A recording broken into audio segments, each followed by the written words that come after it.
Well, hi there, racing fans, and welcome to another edition of Winning Ways, where Laf and I are in the hot seats and ready to go through some pretty interesting racing. And more importantly, we've got the most interesting guest you can imagine, Tony Rivlin, just come back from Australia, where he's been looking at all-weather tracks. He's going to be telling us all about his fact-finding mission, and that should be absolutely tremendous. Laf, let's go straight into our three to follow. Absolutely.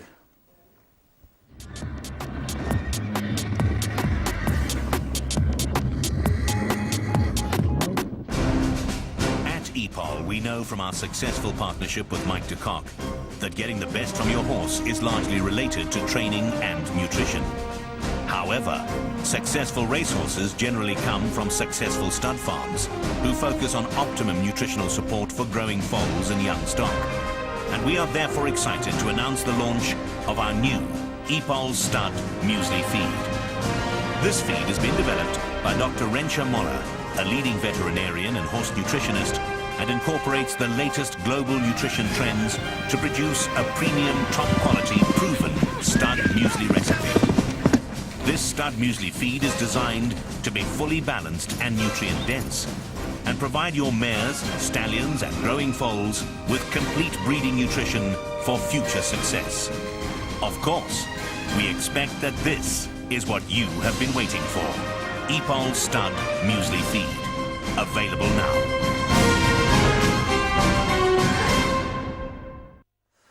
Well, unfortunately, a little thin on the ground this week because the racing was cancelled at Greyville on Tuesday. We had torrential rains again, and as a result, we've got to go to Clarewood.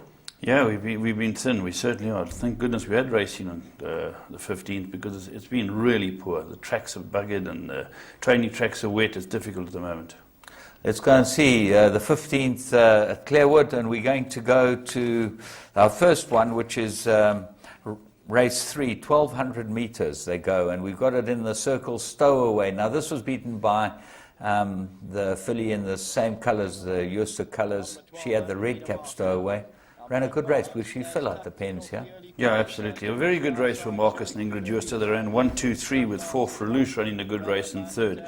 Anthony Delpeche gives this horse a chance, but the horse we found, Stowaway, is a bit more alert to it. Warren Kennedy riding it for Mike de Kock and runs a good race. I think you'll see that Anthony and the Black Cap has waited. They're all three just about in a line at the moment, with Stowaway leading the Euston contingent.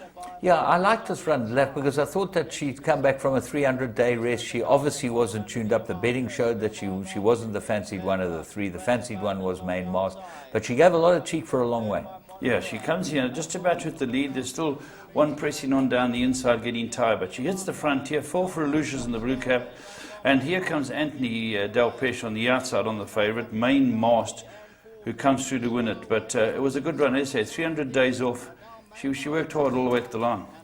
Yeah, she should be able to go on and win us a race next time. Certainly looks like she'll go more than 1,200 meters, and well worth having a look at.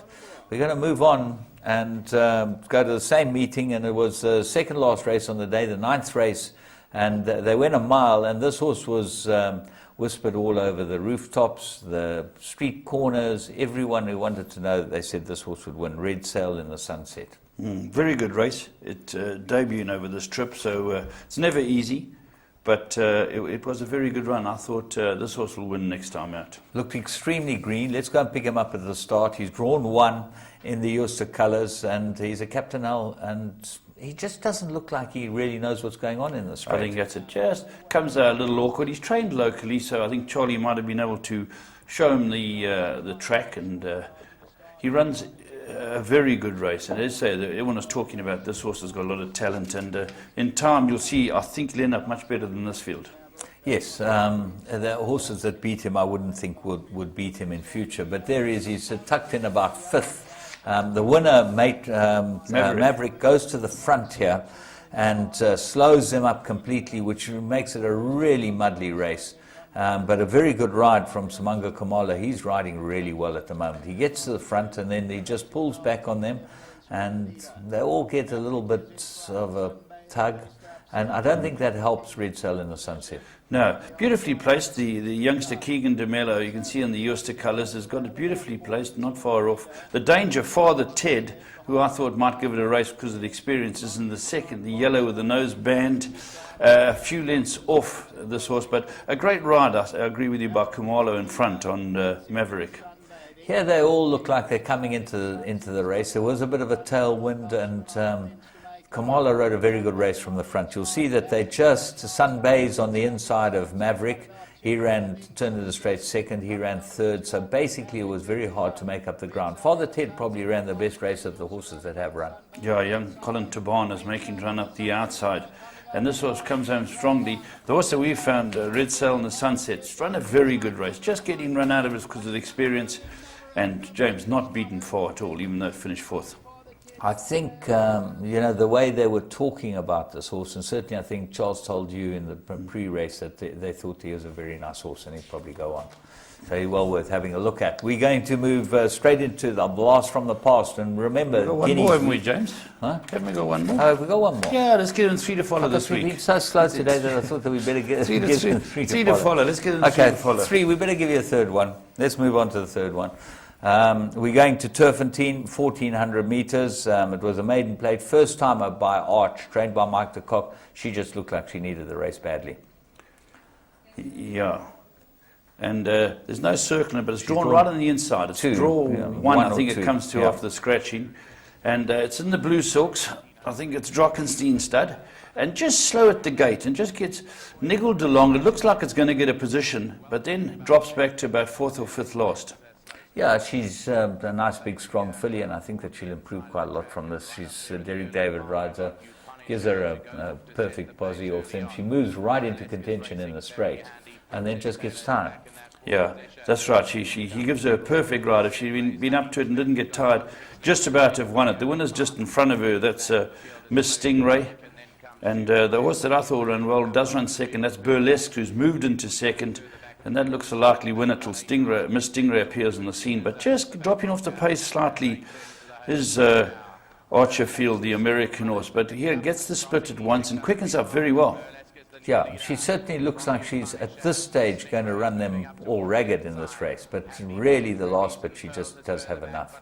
Yeah, she's going as well as anything. Yeah, she gets very green when the young Derek David asks her to quicken. He has to change his stick because she's really moved up beautifully.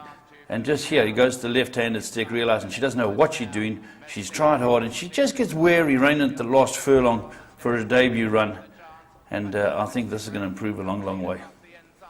Well, she comes from a powerful stable, powerful owners, and you'd expect her to improve quite a lot. The Archers have done very well. I think Ormond Ferrara's had a very good Yes, filly by Arch. correct. Not sure what her name was at this moment, but let's move straight on and see what we've got in Blast from the Past. And as I said, Guineas week this week. You're going to have an exciting Guineas. Yeah, down there, Drew won. Got to be very happy with that. It's always a very, very competitive race. And your old mate, Carice Teaton. Yeah, Stick on board. Carice is there. Spooky Humby's got the horse at the moment. How did the gallop go? Galloped very well on the course. We showed it the course last Wednesday. Alish now went down for the gallop and worked very well. Carice was very pleased. Well, we wish you all the best. Let's go and see what happened last year. Without a doubt, the most important thing in the yard. You know, the feed room is your engine room. At the end of the day, what you put into a horse is what you get out. And if you're not putting in enough and you're doing too much work, there's always going to be consequences to that. So you need to feed the best all the time. The game has changed from what it was 10, 15 years ago. The game has evolved. It evolves every day. And you need to keep up with the times. And basically, you know, the food that people are producing now is, in my opinion, without doubt, the best feeds around. I've found that my horses carry good condition. You're able to work them harder, and they definitely seem to recover better, and you're able to race them sooner. So, you know, Mike, I know Mike, I work for Mike, and he always is looking at how to change and evolve. So, you know, I have no doubt that he's put hours of study into the food, and obviously Venture is a vital part of that, and she's also contributed massively towards what we feed now. And, you know, for me, it's nice to wake up in the morning and know that you've got one less thing to worry about, because as far as I'm concerned, the manger is where it needs to be in my yard.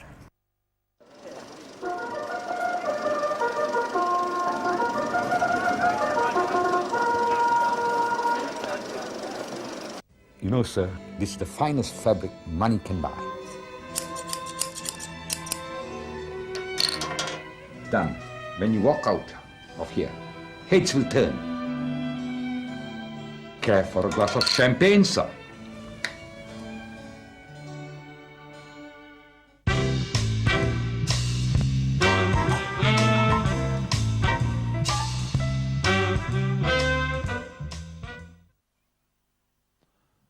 Fitting the irons. Coming forward. Goes in. Set for a grade 1 at the 1600. All clear. Racing in the Cape Premier Hearing Sale Guineas. A bit of an untidy beginning, this one. Variety Club landed running up there. We got Princess Victoria. On the move, we got the Balladeer, who's off in search of the lead. Then comes Silver Raven. Leanne Court Rock is pushing through on the outside. Blaze of Fire settling next. And then comes Silver Flyer, Heavy Metal. Depardieu in the yellow colours, 10 lengths off that leader. One back, one deep comes Gimme the Green Light on the outside of Divine Jet.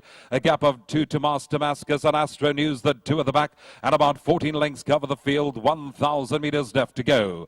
The Balladeer's the one in front, setting the pace. Opens up to lead by 4. Up there in second, we got Variety Club. Leanne Court Rock has crept into third. The Princess, Red Sleeves and Cap is back at the rail. 6 off the leader. One back, one deep. We got Silver Raven. Then comes Blaze of Fire. Heavy Metal is creeping closer. Behind that, we got Silver Flyer. Next, we got Depardieu. Gimme the Green Light. Divine Jet is going to corner a dozen off the leader. Master Damascus and Astra News whoop them in as they straighten up. Cape Premier Hearing Sale Guineas grade 1. 550 metres left to the line. The Balladeer's the one in front. Princess Victoria's racing in second. Depardieu. Divine Jet starts to wind up along the inside. Variety Club. Deeper out, we got Leanne Court Rock. Heavy Metal. They found across the track. Variety Club has put his head in front. The Princess along the inside. Divine Jet is starting to reel them in along the inside. It's Variety Club that's taken the lead into the final 100. And Variety Club is going to claim the Cape Premier Yearling Sale Guineas. Variety Club for Anton Marcus and Joey Ramsden. Silver Flyer in second. The Princess third. Gimme the Green Light back in fourth.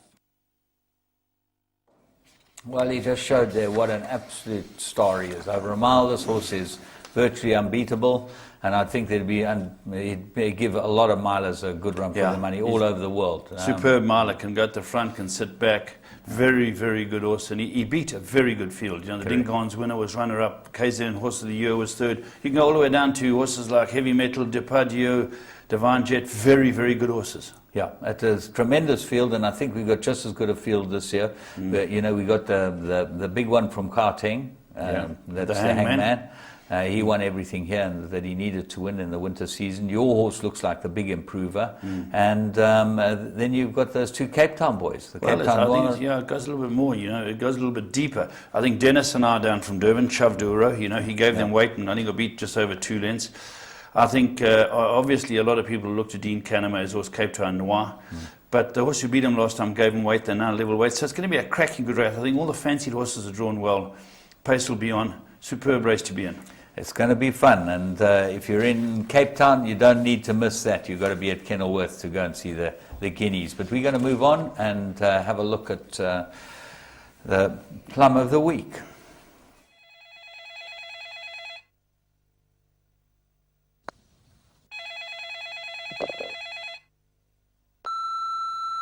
Miss Johnson, it's me. Please call me back. I have clients at the office. I don't know what to do. Are you coming in at all today?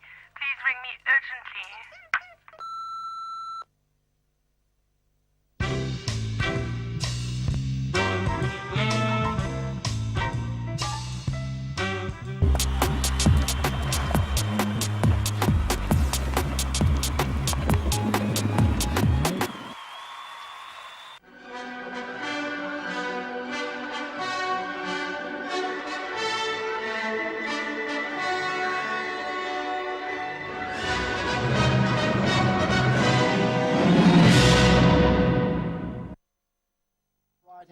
That's got the red cap. Always L the leader, and Hard Rock becomes the danger and goes on. And Hard Rock hits the front, but Always L tries to fight back. General Sherman is on the inside. Hard Rock and Always L over the last 100 meters. And it's Hard Rock just in front, and Always L is trying to fight back. Hard Rock and Always L, it's a ding-dong tussle. It gets close. Always L came back and won it. Always L won it from Hard Rock. Close for third. We'll leave that one to the judges.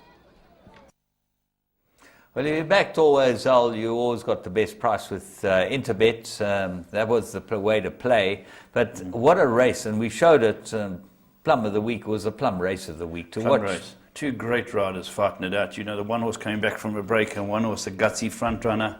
Superb ride. But most Appies can learn from those two top jockeys in the finish. And Anthony always rides Always L. That's his ride. He jumped off to ride Hard Rock. That was the warning, if you want to know, that Hard Rock was right. But what a gutsy horse Always L is. And Shea shows that he's lost none of that. Shea's a top man. He's a top man. We're going to go and have a look at what we've got in current affairs.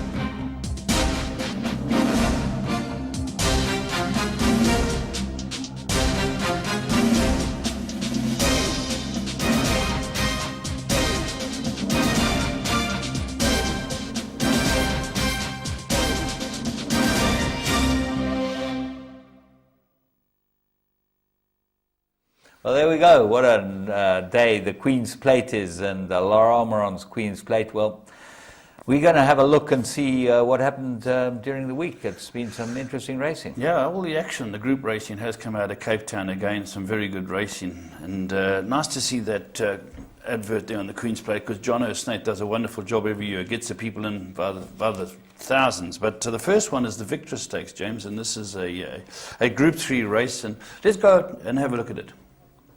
Far side, Golden Dawn races just in behind that. Al Vilda races a dozen lengths off them. Queen's Command, Dubai Gina, the two at the back of the field with Frequent Flyer as they spin into the stretch now with 600 metres left to go.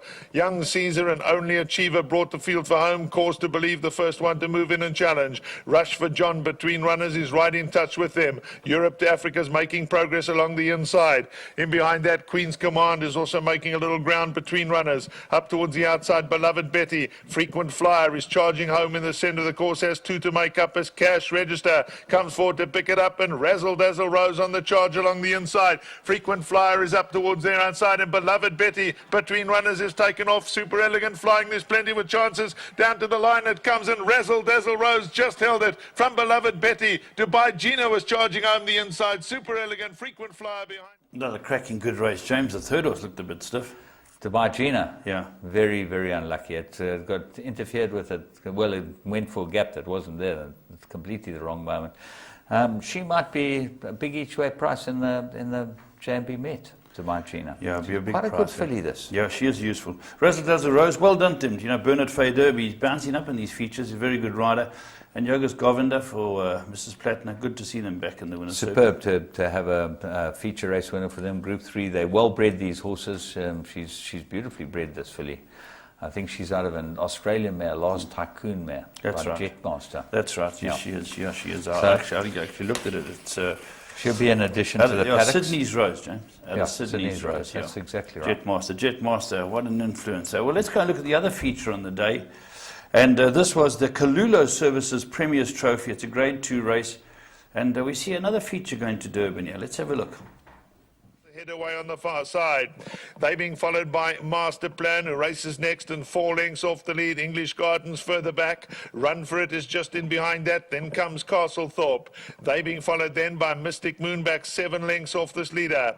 Back towards the inside, League of Honor. Bravura races in behind that. Cask and Taipan, the two at the back, and they're 10 lengths off them as they straighten up now and head for home with just under 600 metres left to go. Black Wing, Line in Winter, Brown Penny and Beach Beauty slips through at the rail to put in a challenge. Run for It's got running in him. He's poised to have a crack at him, just 2 lengths off them. Brown Penny in behind that, then English Garden. Black Wing under pressure now as Beach Beauty slips through at the rail to pick it up. Master Plan is coming home hard. Run for It's now being asked to get out after the leaders. He's still a length away as Beach Beauty shows no signs of weakening over towards the inside. Run for It is trying hard in the centre. Beach Beauty down the inside's too good. Run for It's trying hard, but Beach Beauty stays on to win from Run for It and Master Plan. Bravura behind that. Brown Penny in behind them. Mystic Moon further back. Cask. No effort from... Well, there we go. She's very, very good, this filly. And Dennis done a wonderful job with her. I think she won the 1900 here last year. She was very unlucky last year in Cape Town when she went down. And this year she's put it right very quickly. Great ride by Sean Cormack. He's going through a wonderful spell. And this Daughter of Dynasty is very, very effective. Yeah, I think she's a very good filly, and she shows that you know, she gets up against this type of class, and she's good enough to beat them. Group ones, well, we'll see. She'll go for the Met, obviously, and it will be interesting to see how she goes. You're talking about the times, the 2 races, the victories in this? Well, they're both pretty much the same time, and Dubai Gina carried 2.5 kilos more than Beach Beauty. So, you know, for those of you out there that want a little outside flutter, if Dubai Gina goes for the Met, maybe worth just taking a top first 6 places on it, you know. Yeah, you're Could right easily there. run into it. She runs on well, that filly. Trevor Armitage is the breeder of that Beach Beauty. It's out of a Capture Him mare, and that is Suncoast. So well done to all concerned. Run for It, keeps trying, but can't get his nose back in front. Well, yeah, he's been an unlucky horse, hasn't he? Or was he as good as they said he was? You know, Yeah, he was a good young horse. I suppose so, you're right, you know. Master Plan, good run. That was good racing. James, just to touch on staying with Cape Town for a moment, the Cape Thoroughbred sales, the 2 million ready-to-run sales, I was down there for it. Very, very good. They were sales toppers at $1 million. Yeah, Western Winter, Jetmaster, Colton a filly. Marcus Huster bought Western Winter for Vaughan Marshall. I think Vaughan consigned it. Okay. And the Jetmaster, Mr. Van Vuren bought the Jetmaster. Yeah, I think he's the new man on the block. Yeah, it's out of the same family as Trademark. But the interesting thing is that the average was 161,000 Rand. Now, you know, when you're averaging at sort of at ready-to-run sales 161,000, and you're only able to race for a stake of 40 or 45,000 in a maiden plate, it seems a bit lopsided. And the only way we're going to sort this out is when we can export the horses. Any news on the export of horses? You know, I'm speaking to a lot of guys down there. Obviously, I speak to Mike de Kock because he's at the front of everything that's going on. I've spoken to Peter. I spoke to Peter Gibson. I took time with him. We're speaking to Benny van der Merwe, I think is the vet. You know, and they're really trying hard. I think we get a few decisions by May, but you never know what will happen between now and May or March or whenever it is. I think we've got to get something done, James. As you say, China opening up all those race courses, the export market's open. Korea, all types of places, Turkey. You know, they're places that we could really trade with on this planet. And our horses are very, very reasonable, as Mauritius has shown. You know, they're very reasonable. And with our currency like it is, a guy can come in and buy an average horse for $15,000, $20,000. It'll help the guys here. Then we're starting to knock around the average of these sales. Correct. Stake money's got to go up too. It's a big thing as well. Maybe you can have a word with Ravi about that. But it's a very good sale, and it's starting to pick up momentum. Very well run. I'm very pleased for them. Right, let's talk Australian. All Too Hard, James. Yeah, Australian, all too hard. He's the half-brother to Black Caviar, and he's just been purchased by Vinery. He's by Casino Prince. Yeah. She's by Bella Spree. Yeah. But he was a very good horse, this horse. He won the Australian Guineas, and then he got touched off in the Cox Plate. Cox Plate. He will race on? Apparently they're going to race him on. They're going to race him for another season. Vinery's a big operation, and he'll be a good addition, I would have thought. Another horse running towards the end of the career, Animal Kingdom, the champion from Tony Millard trains. Yeah. No, Animal Kingdom's trained by Graham Motion. I was close. Close. You're not far away. Close. Graham Motion and Malada, they're the both top of M's. the M. Yeah. Yeah. No, you listen. I'm listening. You're making tracks. I'm okay? improving all the Yeah. time here, James. This Well, is, that's Animal been sold Kingdom to is Team Australia. Valor Yum. That's right. It's got sold. And quite interesting, he's going to Australia to stand. He's going to Arrowfield, John Massara. And it shows you the Australians have got the buying power. They're able to get a horse that won a Kentucky Derby to go and stand there. We'll be happy the day that we can get those type of Yeah, horses. and they're going to go to Dubai, I believe. Yeah, his final race, apparently they're having a warm-up, and then his final race is the Dubai World Cup, which is, as you know, a $10 million race. So that's something. Staying with celebrity horses, Inyata's sister. Yeah, she's got an amazing name, Eblu Sante. Eblu is Sante. It means I'll see you on Sunday. Yeah, I see her on Sunday, but they didn't see her on Sunday. She was meant to run in Hollywood Park on Sunday, and she scratched half an hour before the race. She injured herself. Walking out the saddling box, hit her hip on the side of the box and took the skin off. John Sheriff said, not a damn, we're running it, scratched it. Quite interesting. You know, overseas they ran the Carlos Pellegrini, which is probably the equivalent to the Ark down at Do you know Carlos Pellegrini? Good man. Yeah. Good. They've got wine named after him, everything. Yeah. He's this race was won by the Brazilian horse. They got a great record in this race, the Brazilian horse. Well, certainly in the last 3 years. They run first 2010, second last year, and first again this year. But this was the outsider of theirs. It's a Soleimani colt called Going Somewhere. Well, it went somewhere. It went past them all. And Yeah, it's staying, because he's won over 3,000 already, this horse Going Somewhere. But Indy Point, their top 3-year-old. second, yeah. A very good. The Carlos Pellegrini is the most amazing racer. Just recount to you, the chairman of the Jockey Club was a guy called Mendetegi.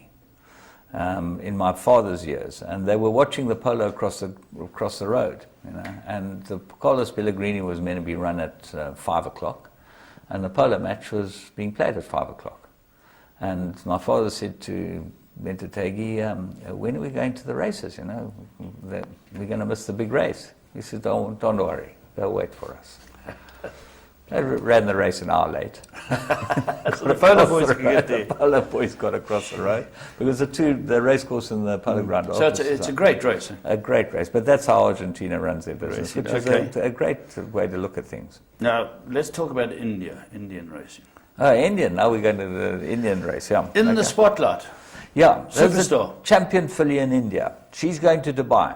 Okay. Yeah. What's her record like? Now she doesn't travel much. No, they say, the Indian trainer said, they said to him, are you worried about traveling? He said, I don't think so, because she'd never been in an aeroplane, but she traveled 8,000 miles in the last 6 months. 8,000 miles in the last 6 months. Very good to her. So she's going as well. She's the top filly in She hasn't India. been around a left-hand bender. Never been around the left-hand bend. He says that's the only thing that worries him. He's not worried about anything else, but she's never been around the left-hand bend. But because of the quarantine regulations, this was interesting. Have they got as well? Yeah, they got one barn to themselves. The Indian horse that rides has got its own barn. It's a superstar. Maidan. Oh, Maidan, eh? Yeah, it's going to Maidan for the Dubai World Cup meeting. And how long? Any idea how long it'll take to get out of India to get to No, Maidan? it goes straight away. It leaves on the 17th, goes straight to Dubai, and it's running on the 17th of January. So India can go there. Africa can't. Australia can go there with... Europe can go there. Yeah, everyone can go except us. But I think they're a bit nervous of us. Yeah, well, we've had some good horses went all over the place. James, anything else to add? I think that's about it. Gives us a pretty you're going to have a good bit of fun with Ravi? I'm going to have a very interesting discussion with him if he's here. I don't know, you can't see him. He doesn't look like here, Ravi. He'll be here because this should be interesting. He's been, you know, he's a very well-read and well-travelled man, and it will be interesting to hear what he's got to say. He's got a whole lot of proposals as far as tracks are concerned and what's going to happen. Yeah, they want to get it right, James. I know he'll better elaborate, but I know they want to look at all the tracks, look at all the options, look at all the people. Well, who are that's what involved. we're going to find out. Correct. We'll find out exactly what it's all about. All I can say in the closing with you, have a great weekend in Cape Town. I hope it all goes according to plan and that you bring back the silverware. Lovely. Thank you very, very much. Okay, we'll be talking to Ravi in your call.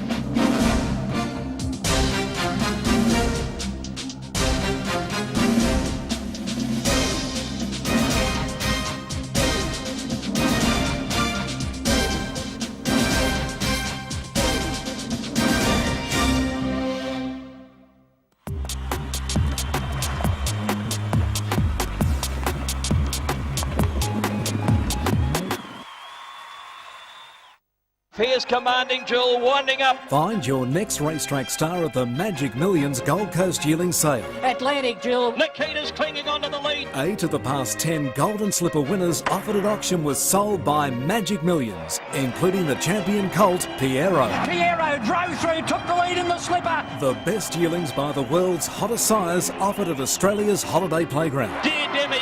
For more information and to view the catalogue, visit magicmillions.com.au.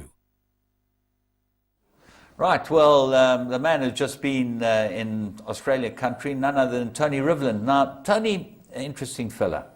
Not only does he train horses extremely well and has been a trainer for many, many years, but he's a man that knows a lot about a lot of things. And the one thing that he does know a lot about is training tracks. Tony, nice to have you here. Thank you, James. Thank you for the kind words. Well, you've just been on a fact-finding mission to Australia, and that's why we thought it was so important to chat to you, because Gold Circle have got these big plans. Can you just chat us through a few of the plans and what's going on? Well, James, as you know, with the sale of Clarewood Park, we need to hold 108 to 112 race meetings a year. And between Greyville grass surface and Pietermaritzburg grass surface, there's no way we could possibly hold that number of race meetings. As it is in this country, we most probably race more on our grass tracks than anywhere else I've seen in the world.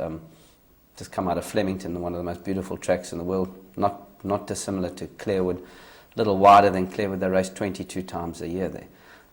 We're racing 37 and 38 times on our grass tracks. So we're really pushing them to the limit. Most tracks worldwide are starting to install these synthetic surfaces on the inside of the tracks. It just allows for flexibility. When you get inclement weather and you can't race, at least you don't lose your racing program. So I think in the future you're going to see more and more synthetic surface installed worldwide. Now, there are three surfaces that are major surfaces on the market. I think that what's a Pro Ride, Polytrack, Visco Ride, Visco Ride, the most, and Tapeta, Dickinson's track track as well. Yeah. You've had a look at all of them. Yeah, James. Really, I mean, the difference between Pro Ride as opposed to the Poly, Tapeta, Visco Ride surfaces are that Poly, Tapeta, Visco, traditionally all wax-based tracks. They all comprise soil, sand. It's important to get good quality sand. We can source silica sand. It's the best soil surface sand to use for the surface. There's a combination of fibers that are added to that. And then comes the binding agents. As I said, Poly, which is most probably the leader in synthetic surfaces. Martin Collins has been around longer than anyone. As you know, you had, I think, William and Nick on your program a short while ago. They managed 2,500 acres of tracks at Newmarket in England. I think there's 200 kilometers of Poly track worldwide. So clearly they've had the most experience in the wax-based surfaces. Notwithstanding that, interestingly enough, wax-based tracks were actually initially developed in South Africa by an engineer called Casteval. Donnie de Toy was involved in it. And they sold the patent and the rights overseas. And I think Martin Collins picked up on that and developed Polytrack, which is a great track. But that was the track, sorry if I'm butting in, that was the track that they started at Summerfeld up the hill, the black track, the black track that they put in there. That was initially the first one. It wasn't black, it was similar to the soil colour. It was called, initially the first one was called an Equitrack, and then later on it was called a Visco track. Both tracks were moderately successful, but the binders that are on the market today have improved dramatically, James, from those early days. And these things will continue to evolve, and I think in the next 5 or 6 years, they'll eventually get the product 100% spot on, and these will be the preferred surfaces worldwide. Australia, what have they got? Well, now, interestingly enough, Australia have got the odd Tapeta track that Mark Dickinson's laid only in one province. Caulfield, they've had a number of Visco rides. Now, interestingly enough, there's an ex-South African called Carl Engelbrecht, who owns Visco Ride today, and he's doing a lot of installations in France at the moment and Italy, and also, as I said, wax-based tracks earlier, and they're delighted with these installations. I had a chat to him at the Asian Racing Conference. As you know, Graham and myself went over to have a look at the tracks in Hong Kong and Singapore, Turkey, and I met up with him again there, and we had a long chat about it, and he said, no, look, if we're going to put in a synthetic surface, he'd also like to quote, explained to me how he'd improved his wax and binders over the last few years, and that he also believed now that he had the track spot on. I mean, of course, these guys are all trying to make a sale to us, you know. So the best thing to do was to go to Australia, have a look at the ProRide surfaces. Now, ProRide is different to all the other tracks in that ProRide use a different binding agent. They use polymer binders instead of wax binders. Okay. Now, the advantage from a ProRide perspective is that you don't need to maintain the track to the same extent that you do with a wax-based track. So what is maintained? Yeah, no, that's a good point, because maintenance, it depends which way you look at it. ProRide believe that they have certain what they call key performance indicators. Basically, those are the specs that they want us to keep the tracks within those range. They do a lot of Clegg hammer testing, which gives them a certain amount of resonance. That determines, and I don't know what else they use. There's obviously a secret that they keep analyzing the surface, and they want to be involved in the maintenance program of that track to keep that track within their acceptable specifications. The difference really, I suppose, between the ProRide and the wax-based tracks of Poly, etc., is that you don't need to level out the surface, the imprints, on a ProRide track as often as you do with a Poly track. It basically has less memory. It has what they consider a two-phase cushioning program. They believe that their product absorbs impact better. The one thing that I found amazing about it when I went to Warwick Farm, which is a training track and race track in Sydney, they've just replaced the Visco ride that was there for 4 years. It's been down 1 year, is that it has no memory. And by that I mean is that when a horse gallops over the surface, you get an immediate rebound of the surface. So you don't have to come and machine that surface all the time. And that, in their opinion, gives the track a little bit more longevity. And it's important because all these surfaces, as you know, take intensive capital to put down. So I was very impressed with it. I spoke to a number of trainers there, not least Peter Snowden, who's been one of the leading trainers in New South Wales for many years. And the track's been down a year. He said to me, Tony, really not because you're here, I've got no axe to grind with anybody. He says, but this is a sensational track. And funny enough, one of the riders that came off the track an hour or two later, was waxing lyrical about the surface. But look, it's new. It's only been down a year. It's their latest generation ProRide surface. I suppose the difference in the apart from the wax between the two surfaces is that ProRide have developed a different base on which to lay their synthetic surfaces. Both the wax-based tracks and the ProRide tracks comprise 150 mils of compressed surface.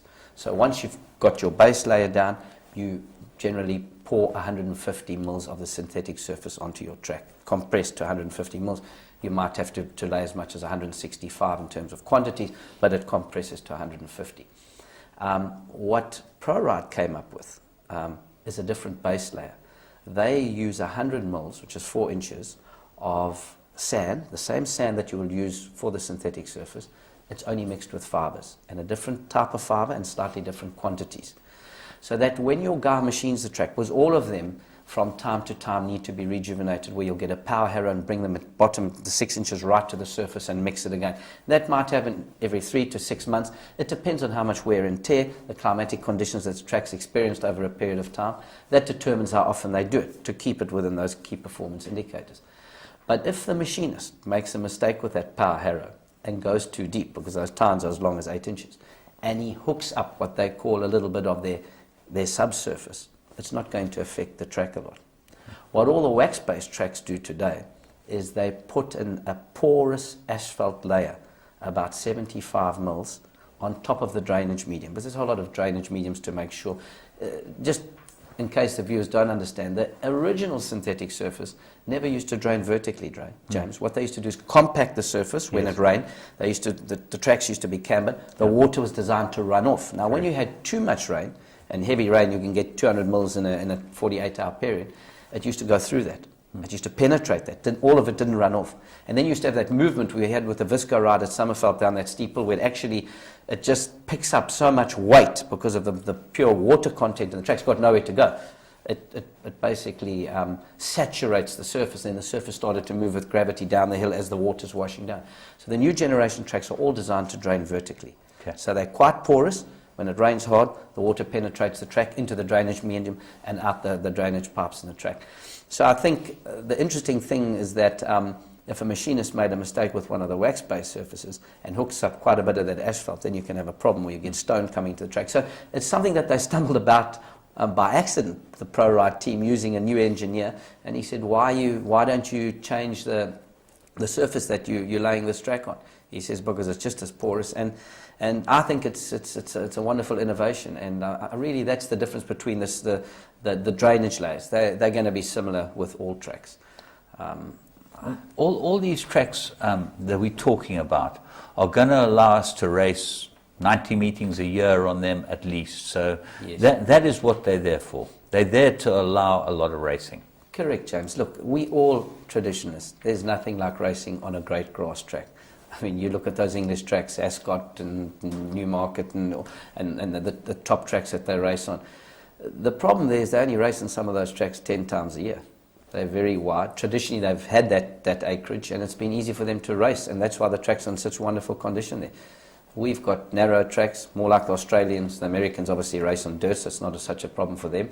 That's why they race on dirt, because they wouldn't be able to race on grass with their inclement weather. The Americans, the number of times they race, as you know, they'll come there for 6 weeks and race 6 days a week. Yeah. In a 6-week period. Well, there's no grass track that can take that kind of. Grass is a living thing. I mean, it's not like a sand that you can repair the divot marks and you've got different drainage mediums. So I think, yes, these synthetic surfaces will allow us never to lose a race meeting. I mean, you know, the plan is ultimately to make Greyville a destination venue. We want to market the sport of horse racing. When it rains a little bit here and the jockeys don't want to ride or the track gets too bad, at least we can shift those races straight onto the synthetic surface. We don't lose a venue. And that's what's happened in Victoria at the moment, the Geelong Racecourse. I went there. Melbourne had a problem at one of their main metropolitan tracks. They haven't been able to race there for 4 months. They're relaying the whole surface. Randwick themselves haven't raced there for 4 months. They haven't got a synthetic surface. They work on a dirt surface. They race on grass, but they've got 2 grass tracks. And as you know, they're revamping Randwick. Graham alluded to it a little while ago on the program. Unbelievable. We had the manager here. That's right, Navesh. The South African. Yeah, Ramdani, wonderful chap, a very capable man. In fact, he took me to dinner. I spent half the afternoon with him at Randwick, took a lot of photographs, and they were just ripping up the one grass track. There was a problem with the Strath Air. They're spending inordinate amount of money there. So wherever you are in the world, no matter how good people are, mistakes do happen, James. And I think what we've got to decide as the technical committee here at Greyville, I don't know if the viewers know that obviously Greyville will be narrowed slightly up the straight. It'll go from about 26 metres to 22 metres, which still by most standards is certainly wide enough to race 16 horses on safely. The inside track will be about 14 metres wide. We're going to demolish part of the number board so that we allow the pull-up area to be nice and wide. I was being very nervous about funneling into a pull-up area. I knew that, I know there's going to be problems with the jockeys, and so we've taken the decision, rather let's knock down a quarter of the number board. We're not going to need it because we're going to have a big screen there. We could knock the whole thing down, but it'll be expensive because we got telephone betting in there and the jockey club and that. So it's a little cheaper to keep the rest of the structure, and it'll most probably aesthetically look better behind the new screen because we'll balance that screen. Put the National Horse Racing Authority into a tent. They can have a tent in front here. Okay, they got the top. It's not a bad idea. Listen, I've got an idea. We're trying to save costs. Never mind about costs. We've got to pay for the show. So let's just quickly have a look at Magic Millions, and we'll come back, because Magic Millions have had a tremendous run of success over the last week or two. Let's go and see what they've had that's won here. Right, Mythical Palace. Well, you know about her. She's on a roll in Johannesburg. Goldie Cova, the Cape, Elusive Love, Royal Lance. All of these horses were under 100,000 Australian, so they're all pretty reasonable. Let's move on to the next page. Northern Emperor, he's on a run as well. Heavenly Flight, Happy Archer, well, she's a champion. Choir Maiden, you train her, she's very good. Yeah, very good filly, very talented. We'll win a feature race, I think. And the next one on the page, Commodity Strike, yours as well. He's quite a quick horse. Very good horse, James. Got a few issues, soundness issues, but no, a good horse, make no mistake. Main Dane, Ruby Sunset, Orator's Daughter. You actually go to these sales, so let's digress a little bit. And you go to Magic Millions, and you've been very, very successful there. That horse, Royal Zulu Warrior, you bought there was a real good horse. And all these horses that Canute Hogue is now running with Dennis Dreyer, there's some pretty good horses there. Yeah, listen, the Australians are fortunate in because they don't have the protocols associated with shuttle stallions. You know, if we wouldn't have had those protocols, we would have been on a par with them. Because 30 years ago, their genetic pool was, in my opinion, no stronger than ours. In fact, we may have even been stronger because our currency was very strong in the days we bought Fairthorn, Royal Prerogative, Drumbeat, and all those great horses to this country. Where they've been fortunate is that those European breeding operations have set up in Australia, but it's a huge operation, as you know, in Australia, James, third largest industry in the country. I think they've got 20,000 brood mares, as opposed to our 3,000. So obviously there's a lot more racing taking place. It's a vibrant industry, and with those guys setting up studs there, they could tap into those great European horses, and so they've improved their gene pool. And that's the advantage the Australians have over us, there's no doubt. Look, I've been fortunate there. The first year I went, I bought that was War Artist. That I sold to Herman. I mean, he was a champion sprinter, third highest rated sprint in the world. And I bought a lot of other good horses, as you say. Royal Zulu Warrior is a champion racehorse. He's got, obviously a little bit of soundness issues. But you see all these great Australian horses. I mean, there's no doubt that they breed top horses. They win worldwide. They've won at Royal Ascot, I think, the top sprint there, three out of the last 5 years. Yeah, that's right. Well, most of the Hong Kong horses come from Australia. And are you going to sell this year? January, I think 9th to the 15th? Yeah, I'm going to miss the January sale, James. It just doesn't fit into my program. But I'm going to be going to the Melbourne sale, which I haven't been to before. That's the English sale. And then I like to go to the June Magic Million sale because horses are very affordable there. And I really think you can pick up some top draw horses there. I think Choir Maiden came out of that sale, if I'm not mistaken. No doubt about it, and you certainly know how to pick a horse, there's no doubt. But can you pick a racing surface? And that's what I want to know. You know, Tony, you've now had a look at all these surfaces. What's your gut feel?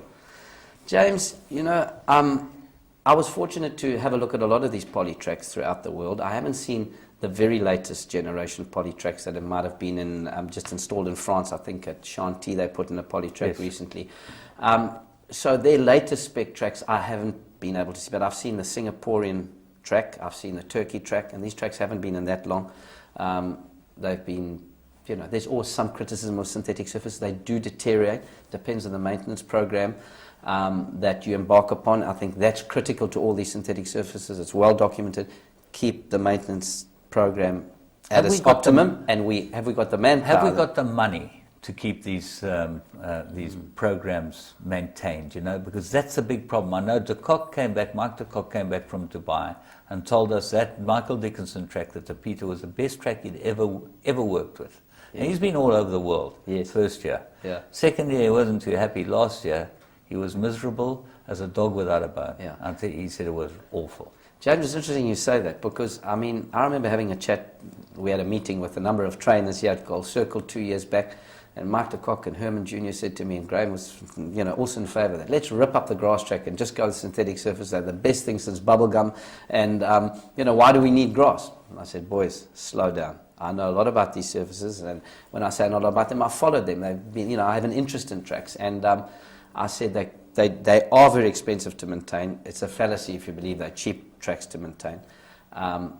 They're there to provide a service to the racing industry in that you can race on them a lot of times. They are more consistent than grass tracks. Interestingly enough, favourites win a lot more on synthetic tracks, the percentage of favourites.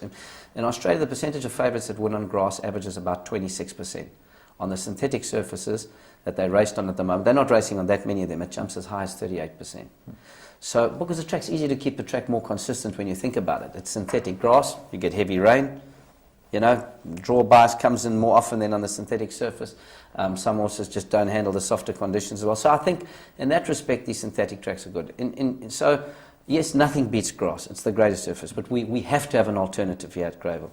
Is Greyville the right place? I know that's a question James, I know that's close to your heart. No, that's fine. There are many people out there that are saying, we shouldn't be doing this at Greyville. We should, and I'm one of those people. Okay, but you're the guy that's in charge. You guys have been tasked with it. Is it the right place? James, I think it is. Let's look at it. What's the alternative to Greyville? Scottsville, yeah. Okay. Now, Scottsville is slightly wider than the 15 or 14 metres we're going to install at Greyville. We're only going from the 2,000 metres. Scottsville, I think, around on the inside track is about 2,300 metres, slightly wider. So the cost would increase relative, okay, to the extra square meterage you're going to have the track. You wouldn't want to do the straight at Scottsville as well, because it's nice to have, the one thing we don't want to lose is a straight grass track, because without Clearwood... Why don't you do it on the Yeah, we'll just do the inside, of but even the inside track would be more expensive keep than... the outside as a grass track. That would be, if we had to choose that venue, that would be the way we would do it. But then you've got to put the lights up. Now you've got to have lights for the straight and lights for the turn. You're going to spend 65 million rand doing that you don't have to spend. So the lights are lights are, well, it would be pointless issue. putting a track that you can race 75 times a year and have it at Scottsville, because you're going to then, the whole idea of maximising turnovers in South Africa is not to race two main venues up alongside one another.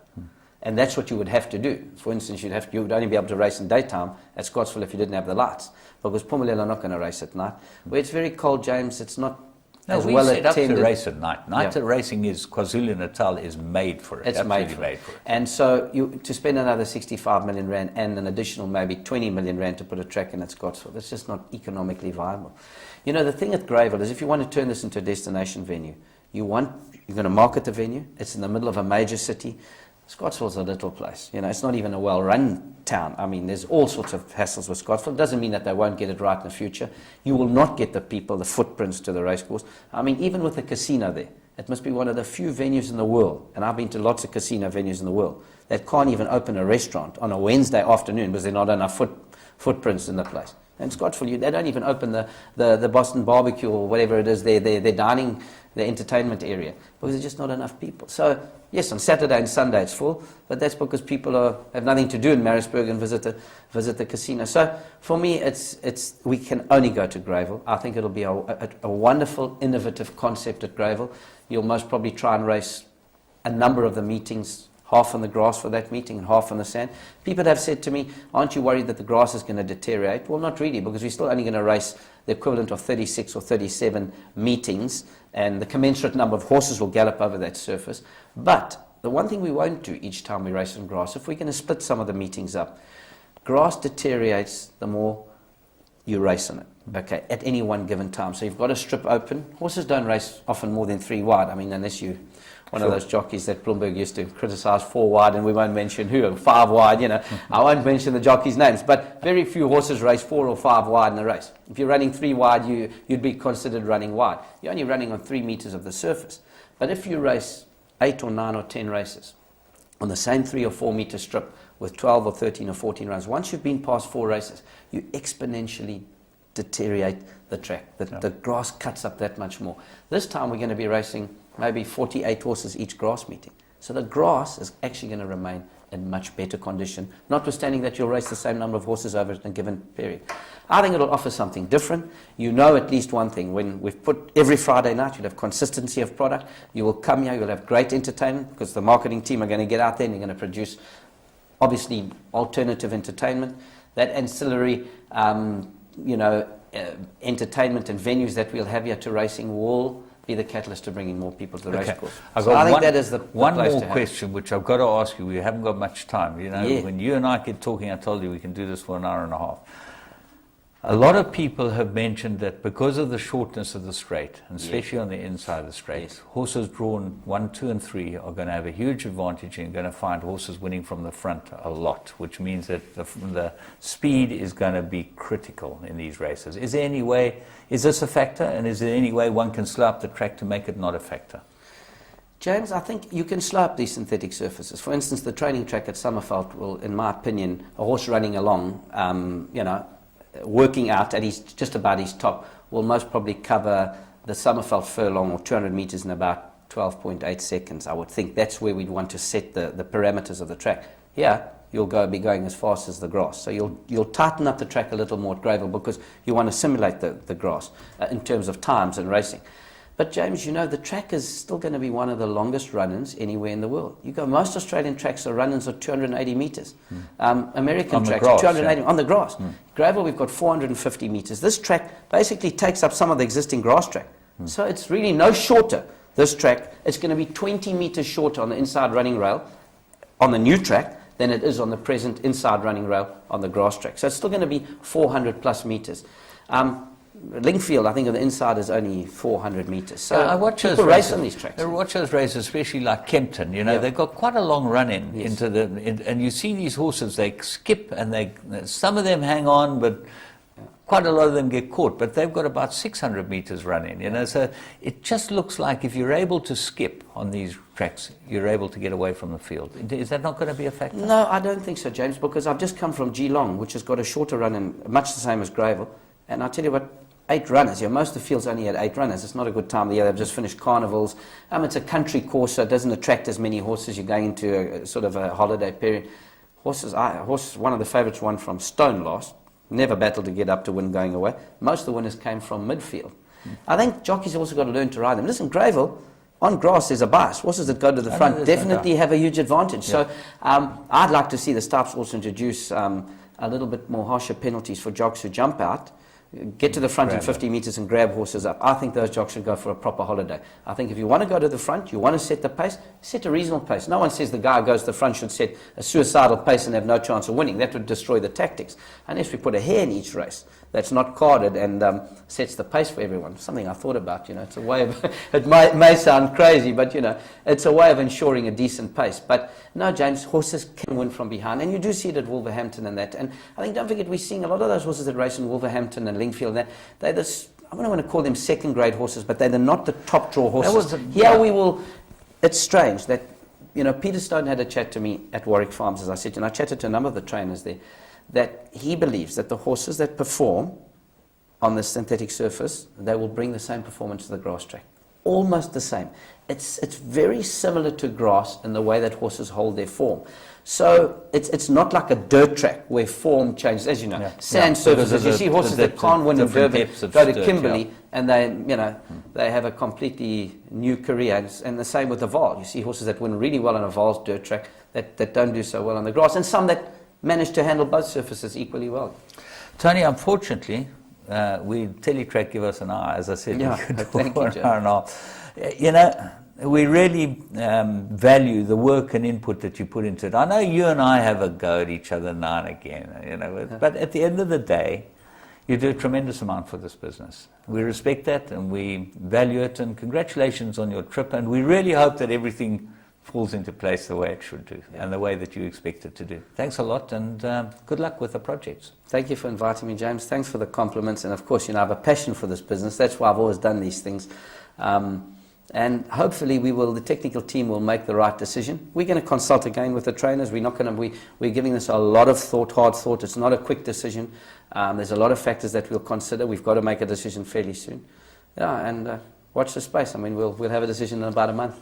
We'll have you back. Tony Ribland, we'll have him back on the show just to keep you updated. I hope you find this interesting. I certainly have, and really, we're moving into the 21st century in giant leaps here in KwaZulu-Natal. We could end up taking over this business in South Africa. From me, James Goodman, and the rest of the Winning Ways team, you have a great week racing.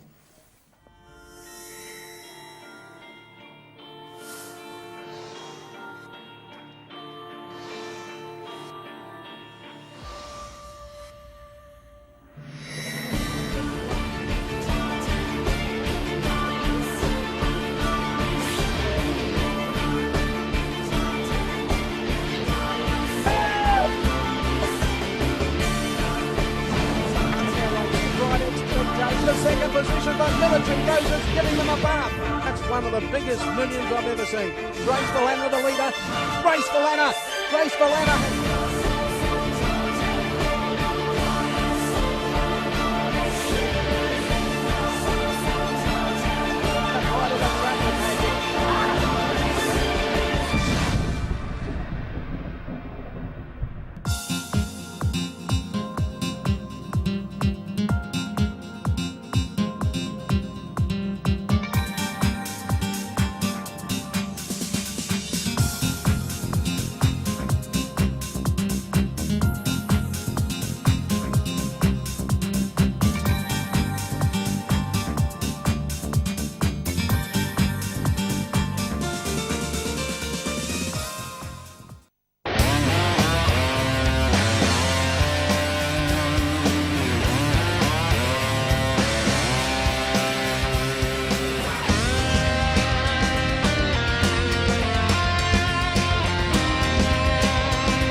Interbet gives you a unique perspective on the event you wish to wager on. The trading screen provides a complete status picture, enabling you to make a more informed decision. For example, take a look at the percentage at the top of the back column. The closer the number is to 100%, the higher the overall wagerings become. If you watch this number over time, you will see that it starts off relatively high and drops as the race time draws near, improving the betting position right before the race. To see where the action is taking place, you can see the odds column to see the situation for each horse. Green means that there is more money on the horse and therefore the odds are shortening. Red means that the odds are drifting, and black means that there has been no change. You can use these trends to better anticipate where the market is going and make more informed decisions when placing a bet on request, for example. Remember that as the race time gets closer, there is a chance you will run out of time and that your bet on request will not be confirmed also increases. Wagering on horses requires knowledge and luck, and we are here to help you gain the knowledge and get up-to-date information so you can make far more informed decisions and get an action-packed experience.